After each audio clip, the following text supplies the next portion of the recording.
The expensive wine in Michael's glass slashed dangerously as he gestured dramatically, recounting his latest triumph to our captivated family. The investors couldn't write the check fast enough. He boasted, his designer watch catching the light. $50 million, just like that. I took a small sip of my own wine, watching my mother beam at her stepson with undisguised pride. Dad was nodding along, thoroughly impressed by the young tech mogul he'd helped raise. Even my younger sister Sarah was hanging on Michael's every word. And it all started with Julia's little idea, Michael added, throwing me what he probably thought was a generous acknowledgement. Remember that conversation at Christmas 2 years ago about personalized eye therapy? Who knew it would turn into something this big? My name is Julia Chen, and at 32, I was watching my stepbrother take credit for a company that was secretly mostly mine. Not that Michael or anyone else at this table knew that particular detail. It was just a rough concept, I said modestly, playing my part. You're the one who made it real. Michael raised his glass in my direction. Here's to family inspiration. Though maybe next time come up with an idea you can actually execute yourself, sis. The condescension in his voice made my mother wince, but I just smiled. If he only knew about the execution that had already taken place. 2 years ago, that Christmas conversation hadn't been the casual chat Michael remembered. I had spent months developing the AI therapy concept, creating detailed business plans, and even building a basic prototype.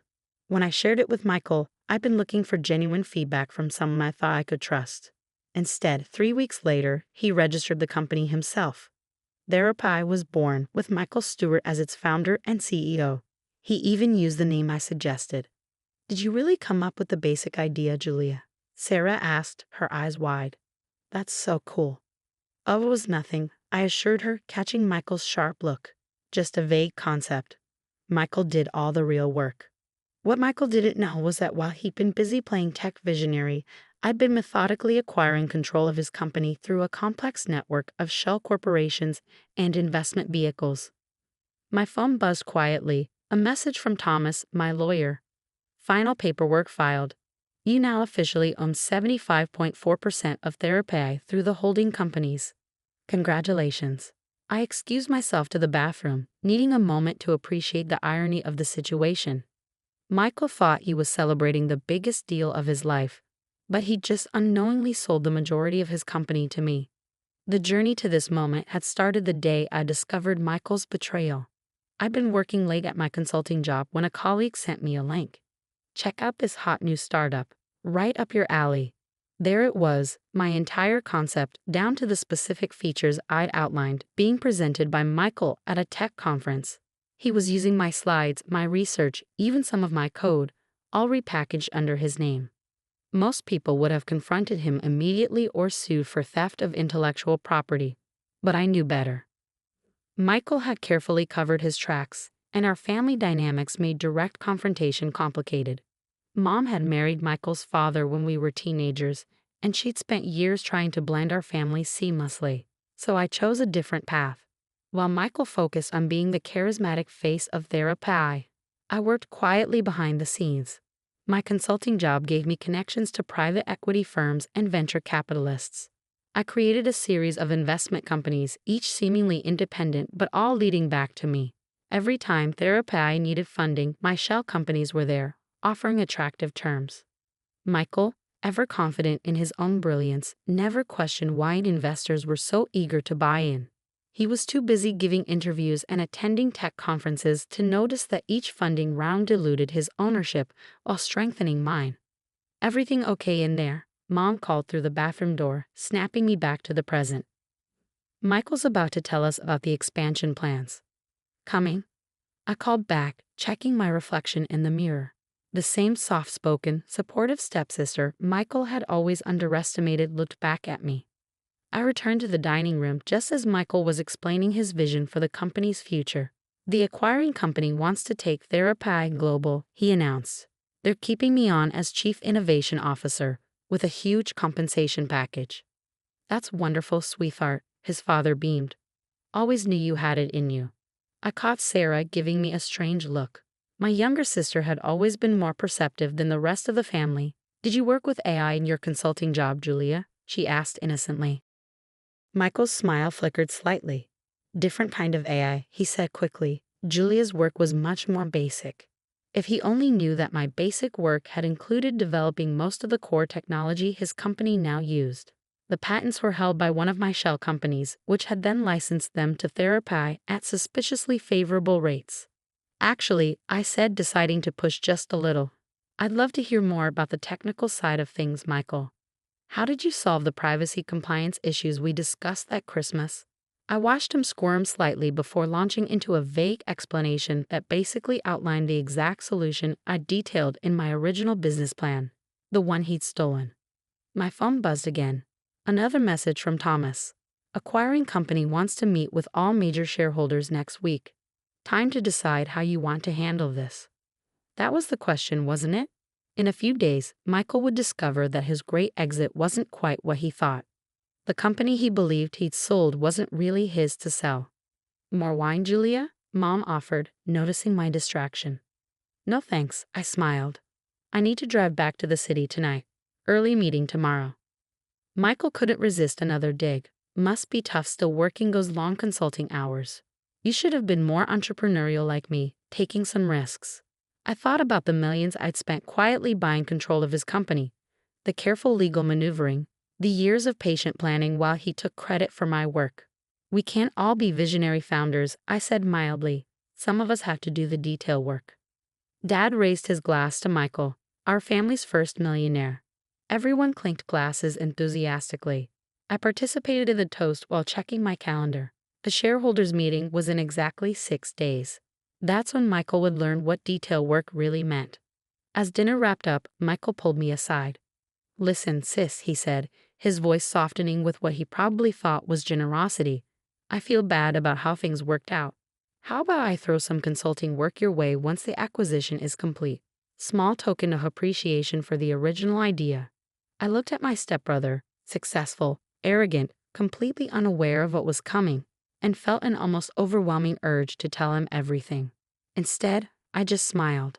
That's very thoughtful, Michael, but let's see how the acquisition plays out first. He clapped me on the shoulder, already turning away. Your loss, but the offer stands. Family has to look out for each other, right? Right, I agreed softly. Family first. The conference room at Thomas's law firm felt too small for the tension it contained.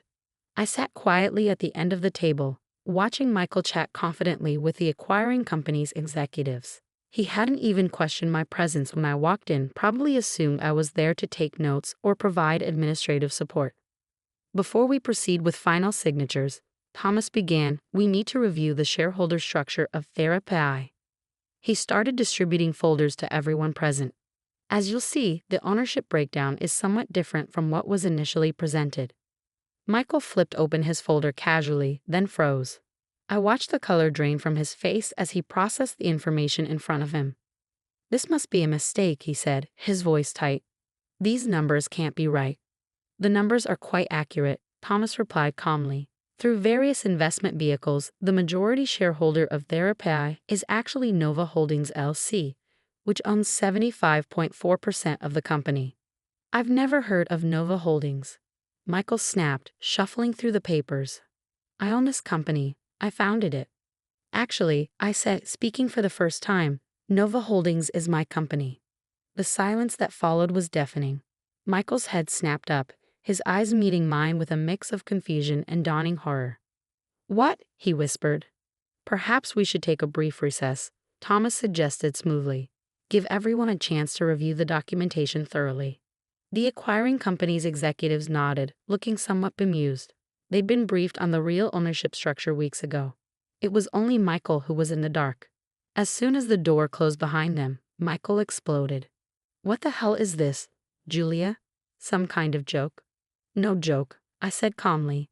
Every funding round, every investment, every major stock purchase over the past 2 years, they all trace back to companies I control. You never bothered to look too closely at your investors, did you? But that's impossible. You don't have that kind of money. I smiled. My consulting work paid better than you thought, and it's amazing what you can do with good credit and better lawyers when you have a solid business plan. The original business plan, actually. The one you took from my laptop that Christmas. His face went from pale to red. You can't prove that. I don't need to. I replied, opening my own folder. The ownership structure is legal and documented. You've been running my company all this time, Michael. You just didn't know it. He slumped in his chair, the reality of the situation finally hitting him. Why? He asked finally. Why not just confront me when I started the company? Would you have listened? Would anyone? I leaned forward. You saw an opportunity and took it, never thinking I'd be capable of doing anything about it. That was your mistake. Does the family know? Not yet. Though I imagine dinner conversations will be interesting once they do. Thomas returned then, the other executives filing in behind him. Shall we continue? He asked professionally. The next hour was excruciating for Michael. Every page he had to sign reminded him that he wasn't the brilliant success story he thought he was. His 15% ownership stake was worth a few million, but nothing close to the fortune he'd been bragging about. One more thing, I said as the meeting wound down. About your position as Chief Innovation Officer with the acquiring company. Michael's head snapped up, fear in his eyes. You can keep it, I said quietly. You're good at being the face of things, at driving growth. Just remember who you're really working for now. The acquiring company's CEO nodded. We assumed you'd want him to stay on, given the family connection. Michael stared at me, trying to process this unexpected mercy. Why would you let me stay? Because unlike you, I understand the value of using people's actual talents, I replied. You're a good salesman, Michael, a good frontman. That's worth something, as long as you remember it's not worth everything. The meeting ended with Michael shell-shocked and silent. As everyone filed out, he caught my arm. The family, he said quietly. You'll humiliate me in front of them, in front of my father. I thought about all the dinners I'd sat through, listening to him brag about his stolen success. About Mom's proud smiles, Dad's approving nods, Sarah's hero worship. The truth will come out eventually, I said. But how and when? That depends on you. Over the next few weeks, the story of TherapAI's acquisition made headlines in the tech world. Michael was quoted in the press releases, still playing his role. But there was a new humility in his statements. Every interview had to be approved by the board, by me. The family found out gradually. Sarah figured it out first, reading between the lines of the press coverage and connecting it to things she'd observed over the years. She showed up at my apartment one night, full of questions. You let him take credit all this time, she said, shaking her head. Why? Sometimes winning isn't about getting credit, I told her. It's about having control. Mom and Dad took longer to understand what had happened. The truth came out during another family dinner, this one much quieter than the celebration a few weeks earlier. I don't understand, Mom said, looking between Michael and me. I stole her idea, Michael admitted finally, staring at his plate. I took her work and claimed it as my own. And she outsmarted me completely. The silence that followed was heavy with years of assumptions and misjudgments. Dad looked like he aged a decade in minutes, realizing how wrong he'd been about both his stepchildren. The company is doing well, I said finally, breaking the tension. Michael's staying on in a leadership role. Nothing has to change. Everything's already changed, Dad said quietly. He was right. The family dynamics shifted subtly but significantly after that. Michael's boasting stopped. Instead of dismissing my opinions, he began actively seeking them. Mom started asking about my other projects, finally seeing me clearly instead of through the lens of Michael's success. A year later, TherapAI had expanded globally, helping millions of people access mental health support through AI technology. Michael had grown into his role, actually earning respect instead of just assuming it. We developed a new kind of relationship, not quite friends, but no longer rivals. You could have destroyed me, he said during a rare moment of honesty after a board meeting. Why didn't you? I thought about it carefully before answering. Because this way, you have to live with knowing exactly who you are and who I am. That's worth more than revenge. The lesson hadn't been cheap. It had cost millions to quietly take control of TherapAI. But watching Michael learn humility, seeing him actually grow into the success he'd once only pretended to be, made it worth every penny. Sarah asked me once if I regretted not getting public credit for creating TherapAI. I showed her the company's financial reports instead. Credit is for people who need others to believe in them, I told her. Power is for people who believe in themselves. The family still has dinner together regularly, though the conversations are different now. Michael talks less but says more. Mom asks better questions. Dad watches us both with new understanding. And I sit quietly just as before, but now everyone knows that quiet doesn't mean powerless. Sometimes I catch Michael looking at me during these dinners, still trying to figure out exactly how I did it. He'll never know all the details, the late nights planning, the careful financial maneuvers, the patience it took to let him think he was winning until the perfect moment. But he knows enough to understand that success isn't about who talks the loudest or claims credit the fastest. Sometimes it's about the quiet one at the end of the table, the one everyone underestimated, quietly building an empire while they were busy bragging about building the kingdom.